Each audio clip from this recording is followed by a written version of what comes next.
Welcome back. In daily classification, we'll be looking at cough and the drugs involved with it. And in case you're new here, we have created a lot of playlists, so you can check that out as well.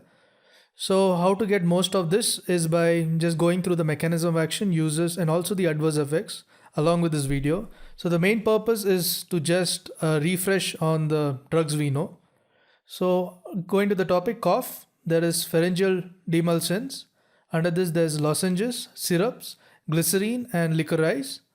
Then moving on to expectorants, it is further divided into mucolytics, secretion enhancers. So under mucolytics, there is bromhexine, ambroxol, acetylcysteine, and carbocysteine.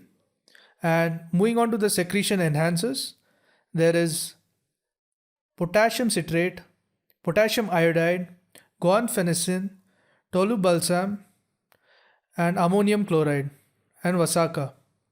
Now moving on to the antitussives, that's nothing but the cough center suppressants. Under this, it is again divided into opioids. Their examples are codeine, ethyl morphine, folcodeine.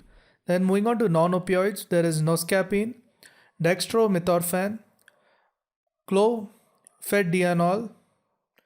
Then moving on, in antihistaminics, there is chlorpheniramine, diphenhydramine, and promethazine. Then moving ahead with pulmonary receptor desensitizer, there is prednoxdiazine.